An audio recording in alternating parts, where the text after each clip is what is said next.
구약성경 느헤미야 1장 1절에서 11절까지입니다. 하가랴의 아들 느헤미야의 말이라. 아닥사스다 왕 제20년 기스르월에 내가 수산궁에 있는데 내 형제들 가운데 하나인 하나니가 두어 사람과 함께 유다에서 내게 이르렀기로 내가 그 사로잡힘을 면하고 남아있는 유다와 예루살렘 사람들의 형편을 물은즉 그들이 내게 이르되 사로잡힘을 면하고 남아있는 자들이 그 지방 거기에서 큰 환난을 당하고 능욕을 받으며 예루살렘 성은 허물어지고 성문들은 불탔다 하는지라. 내가 이 말을 듣고 앉아서 수일 울고 수일 동안 슬퍼하며 하늘의 하나님 앞에 금식하며 기도하여 이르되 하늘의 하나님 여호와 크고 두려우신 하나님이여 주를 사랑하고 주의 계명을 지키는 자에게 언약을 지키시며 긍휼을 베푸시는 주여 간구하나이다. 이제 종이 주의 종들인 이스라엘 자손을 위하여 주야로 기도하오며 우리 이스라엘 자손이 주께 범죄한 죄들을 자복하오니 주는 귀를 기울이시며 눈을 여시사 종의 기도를 들으시옵소서. 나와 내 아버지의 집이 범죄하여 주를 향하여 크게 악을 행하여 주께서 주의 종 모세에게 명령하신 계명과 율례와 규례를 지키지 아니하였나이다. 이적에 주께서 주의 종 모세에게 명령하여 이르시되 만일 너희가 범죄하면 내가 너희를 여러 나라 가운데 흩을 것이요 만일 내게로 돌아와 내 계명을 지켜 행하면 너희 쫓긴 자가 하늘 끝에 있을지라도 내가 거기서부터 그들을 모아 내 이름을 두려고 택한 곳에 돌아오게 하리라 하신 말씀을 이제 청하건대 기억하옵소서. 이들은 주께서 일찍이 큰 권능과 강한 손으로 구속하신 주의 종들이요 주의 백성이니이다. 주여 구하오니 귀를 기울이사 종의 기도와 주의 이름을 경외하기를 기뻐하는 종들의 기도를 들으시고 오늘 종이 형통하여 이 사람들 앞에서 은혜를 입게 하옵소서 하였나니 그때 내가 왕의 술 맡은 관원이 되었느니라. 아멘. 오늘날 기독교는 안타깝게도 신앙의 순수성을 갈수록 잃어가고 있습니다. 교회들이 세상적인 성공 원리에 따르면서 교회 안에 상업주의가 들어왔습니다. 교회가 세상을 따라가면 성장할 것 같지만 오히려 교회로서의 독특한 영향력을 잃게 되고 결국에는 생명력마저 이어받게 됩니다. 이러한 이유로 많은 사람들이 이구동성으로 교회는 개혁돼야 된다 이렇게 말을 하고 있습니다. 개혁을 주장하면서 어떻게 무엇을 개혁해야 될지 사람마다 의견이 다 다릅니다. 교회가 다시 사회의 빛과 희망이 되려고 하면은 무엇이 필요할까요? 성경과 기독교 역사에서 많은 사건들과 인물들이 있었지만은 오늘은 느헤미야에게서 그 해답을 찾고자 합니다. 고대 이스라엘의 역사를 잠시 살펴보면은 주전 586년에 남왕국 유다가 바벨론에게 당합니다. 이때 바벨론 왕 느부갓네살은 유다의 유능한 인재들을 포로로 끌어갑니다. 이때 다니엘도 포로로 끌려갔고 그 친구들도 끌려갔고 또 느헤미야라고 하는 사람도 끌려갔습니다. 끌려간 유대인들은 바벨론에서 70년 동안 혹독한 포로 생활을 합니다. 그 후 페르시아라고 하는 나라가 일어나서 바벨론 제국을 멸망시키고 페르시아 왕 고레스는 유대인들을 이렇게 다시 유대 땅으로 귀국을 시킵니다. 포로들은 3차에 걸쳐 고대 유대 땅으로 귀환하는데 1차 귀환은 스룹바벨의 인도로 약 5만 명이 유다로 돌아옵니다. 돌아와서 파괴된 예루살렘 성전을 재건합니다. 2차 귀환은 1차 귀환 후 80년이 지난 후 학사 에스라에 의해서 이루어집니다. 에스라, 느헤미야 이렇게 성경이 붙어 있는데 바로 2차 귀환은 에스라에 의해서 이루어지게 됩니다. 예루살렘 성전은 재건되었지만은 이스라엘 백성들은 우상을 섬기는 이방인들과 결혼해서 신앙의 순수성을 잃어버리고 맙니다.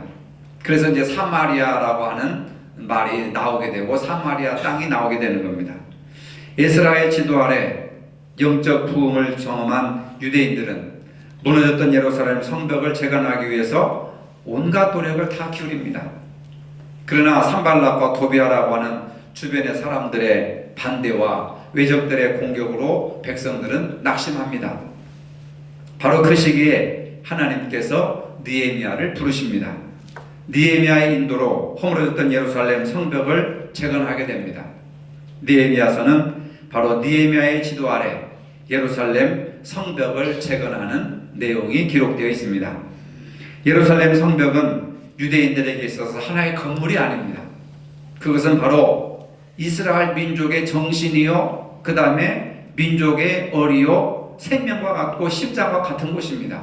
왜냐하면 예루살렘 성전에 가서 하나님 앞에 예배를 드려야 되기 때문에, 제사를 드려야 되기 때문에 예루살렘 성은 이스라엘에게 있어서 생명과도 같은 아주 중요한 그러한 장소라고 할 수가 있습니다. 그런 이 예루살렘 성이 바벨론에 의해서 불태워지고 무너지게 되고 성전의 모든 제사를 드리는 기물들을 다 빼앗아가 버렸고, 얼마나 이스라엘 백성들에게는 비통하고 슬픈 일인지 그 당시 사람들이 아니고서는 생각을 해볼 수가 없습니다. 교회 하나가 무너진다고 하는 그런 의미가 아닙니다. 이스라엘 백성들의 근본적인 신앙의 뿌리를 뽑혔고 그것을 이방인들에 의해서 비참하게 짓밟혔다고 하는 아주 수치스러운 일 중에 하나였던 것을 보게 됩니다. 느헤미야는 죄악으로 인해서 허물어졌던 예루살렘 성벽을 온갖 고초와 시련 속에서 재건하기 위해서 노력을 합니다. 오늘 본문 1절에 보니까 하가랴의 아들 느헤미야의 말이라 아닥사스다 왕 제20년 기스르월에 내가 수산궁에 있는데 하면서 느헤미야가 지금 어떤 처지에 있는가를 이렇게 이야기해 주고 있습니다. 아닥사스다 왕 시절에 느헤미야는 수산궁에 있었습니다. 수산궁은 아닥사스다 왕의 겨울 궁전입니다. 피서하는 곳이 바로 겨울 궁전입니다. 그곳에서 느헤미야는 왕궁에서 왕의 술을 맡은 술관원이었습니다. 당시의 술관원은 왕이 마시는 술을 관할하는 고위관직이었습니다. 왜냐하면 고대 시대에는 왕의 독살이 흔했기 때문에 특별히 음식물을 통해서 독약을 집어넣어서 왕을 독살하는 일들이 많았었기 때문에 왕이 술을 마시기 전에 느헤미야가 그 옆에서 술을 먼저 맛보는 겁니다. 독이 들었으면 느헤미야가 죽는 거죠. 그럼 왕은 술을 마시지 않습니다. 그만큼 신뢰하고 믿고 왕의 최측근 중에 하나를 이렇게 느헤미야에게 맡겨준, 철저하게 왕의 100% 신뢰하는 사람이 느헤미야였던 것을 볼 수가 있습니다. 그리고 왕의 술 맡은 관원뿐만 아니라 왕의 최측근에서 신변을 보호하는 경호 역할도 했던 그런 사람이었습니다. 왕의 가장 신임받는 사람에게 맡겨주는 직분이 술 맡은 것과 경호를 담당하는 것이었습니다. 느헤미야의 직위는 대단한 영향력을 가진 바로 권력의 자리였습니다. 느헤미야가 예루살렘 재건에 큰 역할을 할 수 있었던 이유는 바로 권력과 배경이 있었기 때문에 가능했습니다. 본문 2절에 보니까 내 형제들 가운데 하나인 하나니가 두어 사람과 함께 유다에서 내게 이르기로 내가 그 사로잡힘을 면하고 남아있는 유다 사람과 예루살렘 사람들의 형편을 물은즉, 하나니는 느헤미야의 친동생입니다. 동생 하나니는 형의 도움으로 형의 고관대장에 있으니까 바벨론에서 편안하게 먹고 살 수 있는 위치에 있었습니다. 그런데도 불구하고 부귀영화를 뿌리치고 예루살렘으로 귀환했습니다. 예루살렘에 가보니까 생각했던 것보다 너무나도 예루살렘 성이 피폐해졌습니다.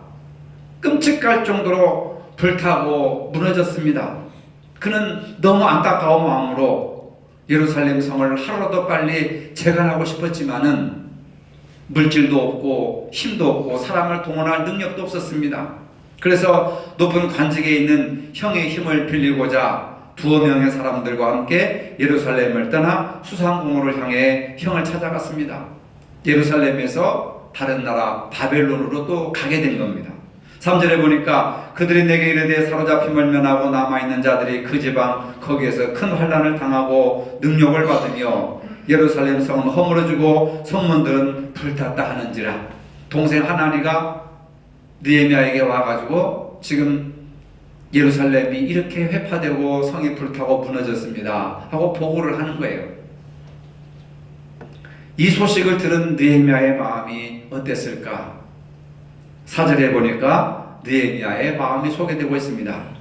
내가 이 말을 듣고 앉아서 울고 수일 동안 슬퍼하며 하늘의 하나님 앞에 금식하며 기도했다라고 기록하고 있습니다. 느헤미야는 가슴 아픈 소식을 듣고 눈물을 흘렸습니다. 신하가 아무리 슬픈 일을 당하여도 왕 앞에서는 눈물을 흘리면 안 됩니다. 신하가 눈물을 보이면 왕의 기분을 망친다고 해서 당장 사형에 처할 수도 있습니다. 그런데 느헤미야는 자기의 죽음보다도 왕과 자기의 관계보다도 내 고국 이스라엘 예루살렘 성이 불타고 무너졌다고 하는 그 소식이 너무나도 가슴을 찢어러 왔기 때문에 수일 동안 슬퍼하며 하늘의 하나님 앞에 금식하며 기도했습니다. 지금 느헤미야가 울고 금식하며 기도할 형편이 아닙니다. 왕의 눈치를 봐가면서 왕을 그림자처럼 이렇게 따라다니면서 수종을 드려야 되고 음식의 맛을 봐야 되는데 어떻게 금식하며 울고 기도할 수가 있겠습니까? 그런데 느헤미야는 그것도 하루 한 끼가 아니라 수일 동안 며칠 동안 슬퍼하며 하늘의 하나님 앞에 금식하며 기도했다는 겁니다.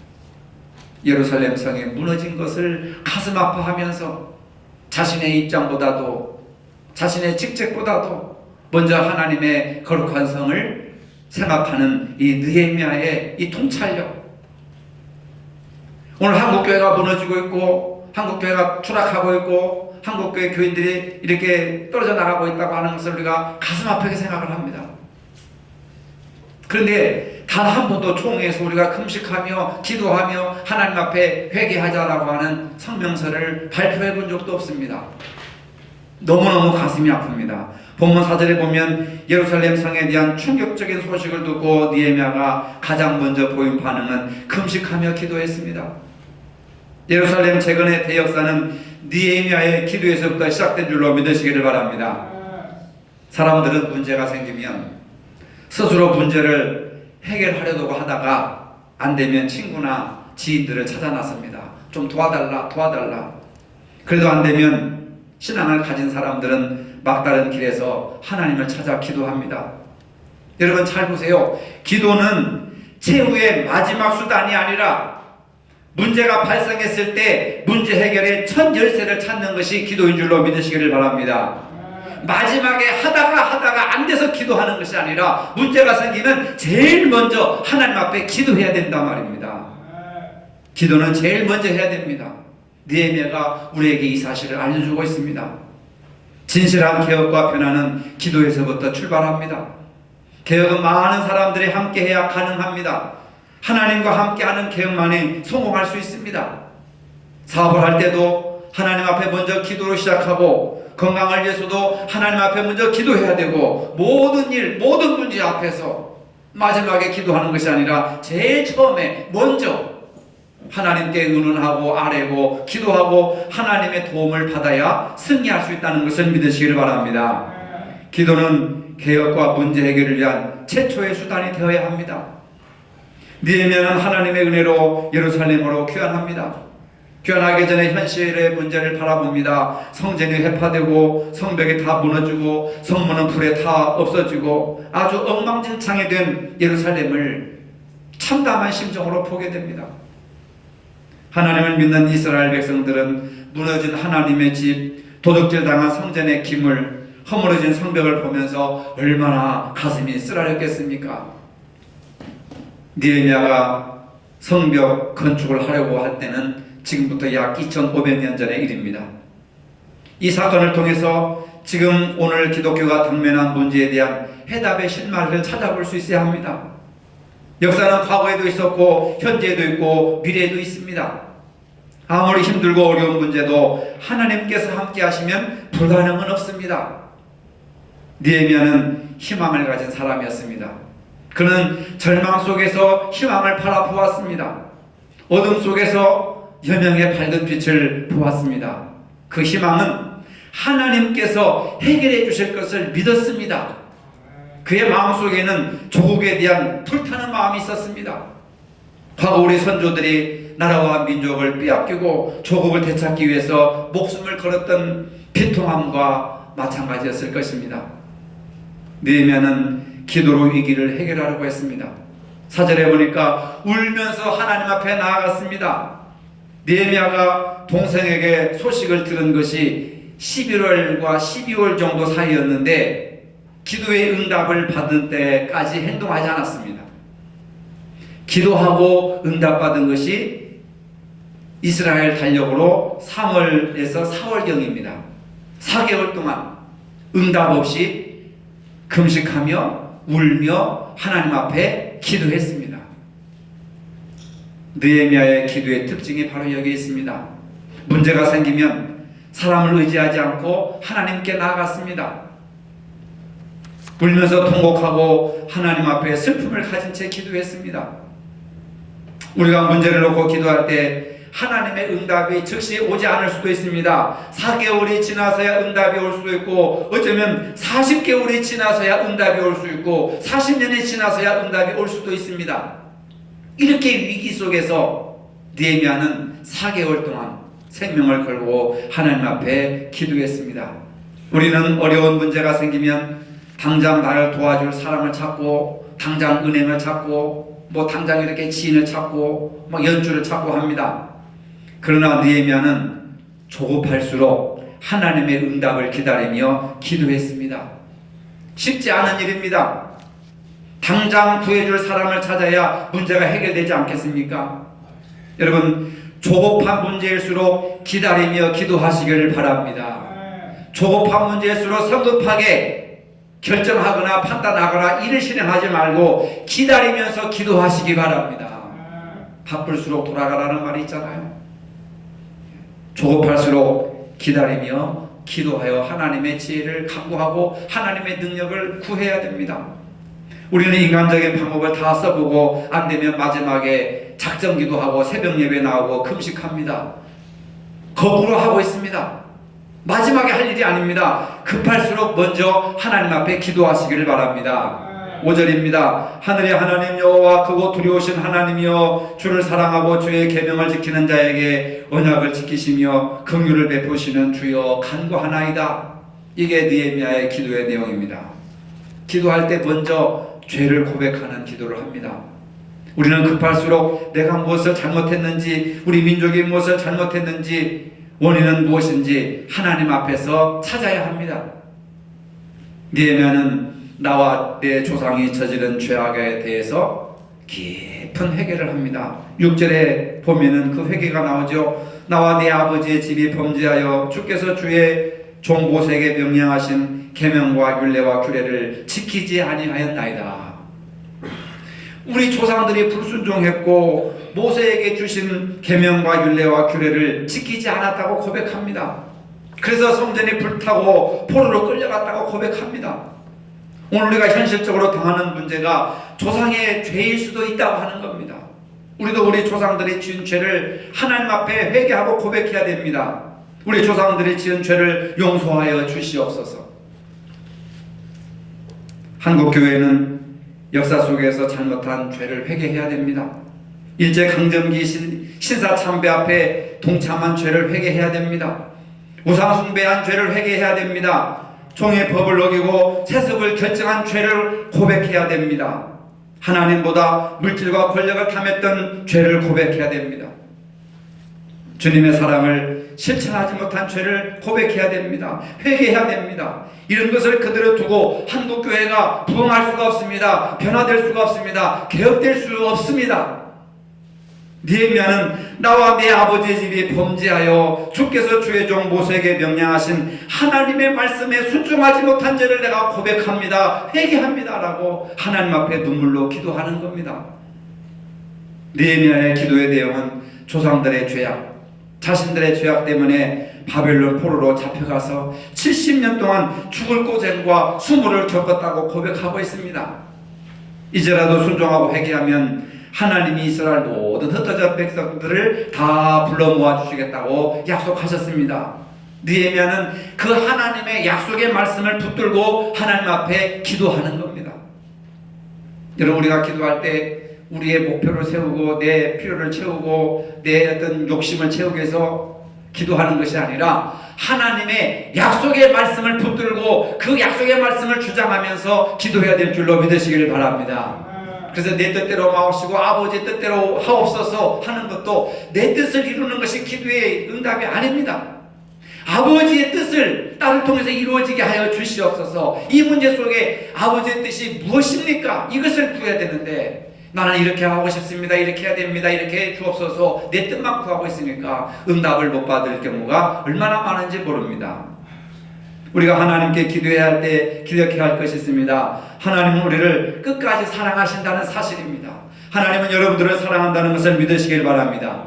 그 사랑하시는 분의 말씀을 붙잡고 하나님께서 살려주신다고 하지 않으셨습니까? 구원해 주신다고 하지 않으셨습니까? 해결해 주신다고 하지 않으셨습니까? 부르짖으면서 약속의 말씀을 붙잡아야 될 줄로 믿습니다.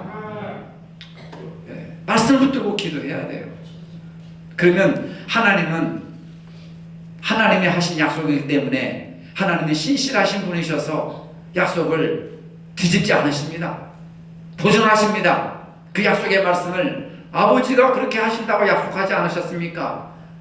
마태복음에, 누가복음에, 요한복음에 그렇게 말씀하지 않으셨습니까? 성경 구절을 짚어가면서 하나님 이것 보세요. 하나님이 약속하지 않으셨습니까? 보증하십시오. 지켜주십시오.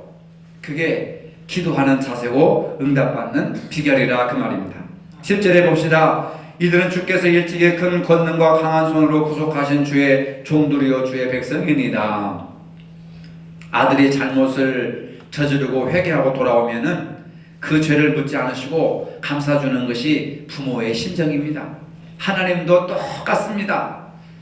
우리도 때로는 느헤미야처럼 우리의 조상의 죄도 있고 내 죄도 있고 허물도 있고 내가 이렇게 잘못 살아왔지만 그것을 보지 마시고 하나님 나를 긍휼히 여겨 주시옵소서, 불쌍히 여겨 주시옵소서. 내 죄와 허물이 이것입니다. 우리 조상들의 죄와 허물이 이것입니다. 내 자식들의 죄와 허물이 이것입니다. 주여 나를 불쌍히 여겨 주시옵소서. 11절의 말씀입니다. 주여 구하오니 귀를 기울이사 종의 기도와 주의 이름을 경외하는 기뻐하는 종들의 기도를 들으시고 오늘 종이 형통하여 이 사람 앞에서 은혜를 입게 하옵소서 하였나니 그때 내가 왕의 술 맡은 관원이 되었느니라. 느헤미야는 목숨을 걸고 하나님 앞에 기도하면서 은혜를 베풀어 주시옵소서. 우리 민족에게 은혜를 베풀어 주시옵소서. 지나간 나의 삶을 회개하오니 은혜를 베푸시고 자비를 베풀어 주시옵소서. 4개월 동안 기도했습니다. 느헤미야는 총독도 아니고 왕도 아닙니다. 자기하고 아무 상관이 없는 예루살렘 성벽입니다. 자기 혼자 또는 자기 가족이 수상궁에서 부귀영화를 누리면서 호의호식하며 살아도 상관이 없습니다. 그런데 나와 상관이 없는 국가가 책임져야 될 그 예루살렘 성벽을 위해서 이토록 가슴이 아파하면서 눈물로 금식하면서 이렇게 애통해하는 마음을 가졌을까요? 그게 느헤미야와 우리와의 다른 마음입니다. 느헤미야는 하나님의 성벽, 벽돌 한 장, 돌멩이 하나라도 그것이 무너져서는 안 된다라고 하는 것. 하나님의 거룩한 성전의 성벽이 이방인들에게 회파된 것은 우리의 큰 수치요, 우리 조상들의 죄요, 우리의 죄와 허물로 이렇게 되었다라고 자기 문제로 해석한 겁니다. 우리는 많은 교회 문제가 있고 또 뭐 한국교회 문제가 있으면 나는 아무런 잘못도 없고 나는 의롭고 깨끗한데 너희들이 잘못하고 너희들이 잘못해서 한국교회가 이렇게 되었고 교회가 이렇게 되었다라고 문제 해결을, 문제 진단을 바깥에서 다른 사람에게서 자꾸 찾으려고 합니다. 느헤미야는 문제 해결을 바깥에서 구한 것이 아니라 우리 조상들의 죄와 우리의 죄 때문에 그렇다. 그러니까 하나님 앞에 회개해야 된다. 누구부터? 나부터 회개해야 된다. 그래서 수상궁에서 울며 금식하며 하나님 앞에 기도한 거예요. 많은 사람들이 문제를 지적할 줄 압니다. 무엇이 문제다, 무엇이 문제다, 무엇이 문제다. 근데 대안이 없어요.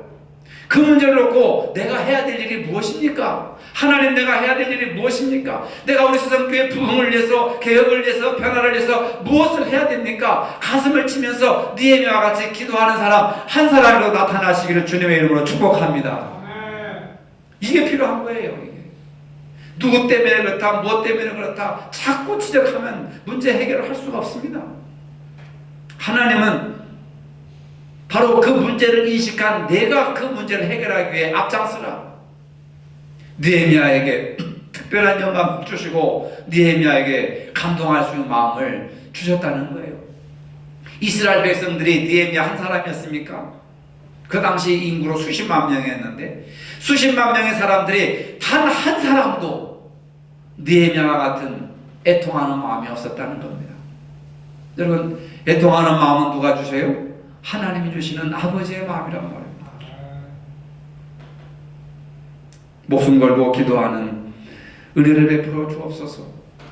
나는 가만히 있을 테니까 해결해 주옵소서가 아니라 하나님, 내가 할 수 있는 일이 무엇이겠습니까? 예루살렘 성벽 재건을 위해서 내가 할 수 있는 일이 무엇이겠습니까? 그런데 저는 왕 밑에서 술 맡은 관원입니다. 아무런 자유도 없고 아무런 능력도 없습니다. 왕에게 미어 있습니다. 하나님이 도와주십시오. 하나님이 하십시오. 내가 이런 계획을 가지고 있어도 왕이 나를 죽일지 왕이 나를 허락할지 아직 모르겠습니다 라고 하는 뜻입니다. 그때 내가 왕의 술 맡은 관원이 되었느니라. 나도 매여있는 사람입니다. 나도 노예입니다. 왕이 오라고 가라고 움직이지 말라고 하루 종일 정문화처럼 서 있어야 되는 그런 수동적인 인간입니다. 내가 이런 꿈을 가지고 애통하는 마음을 가지고 기도하면서 하나님 앞에 도움을 간구하고 있는데 나는 지금 자유로운 몸이 아닙니다. 물질도 없습니다. 능력도 없습니다. 사람을 동원할 힘도 없습니다. 왕이 허락하실지도 모르겠습니다. 이런 기도를 하나님 앞에 하는 거예요. 그런데요, 기도하니까 하나님께서 그 아닥사스다 왕이 아주 포악한 사람인데 그 사람의 마음을 봄눈 녹듯이 녹여주셔서 그래, 허가증도 주고 국경을 통과할 수 있는 허가증도 주고 또 나무도 벌목할 수 있는 능력도 주고 재능도 주고 너를 보호할 경호원들까지 붙여주고 짐승들도 내어주고 아주 그냥 느헤미야가 원하지 않은 것까지도 보너스로 왕이 전부 다 배려해줘가지고 예루살렘 성까지 편안하게 물자를 싣고 와서 성벽을 재건할 수 있는 모든 재능들을 다 이 왕이 허락해 주신 겁니다. 야, 이게 하나님의 은혜고 하나님의 놀라운 능력입니다. 오늘 느헤미야를 통해서 나라를 사랑하고 하나님을 사랑하고 성전이 회파된 성벽과 불탄 성문을 회복하고자 하는 느헤미야의 이 애통하는 마음, 통회하는 마음, 이것을 우리가 배웠습니다. 느헤미야는 목숨 걸고 기도했습니다. 지금 급하게 해결해야 될 여러분들의 문제가 무엇입니까? 기도하십시오.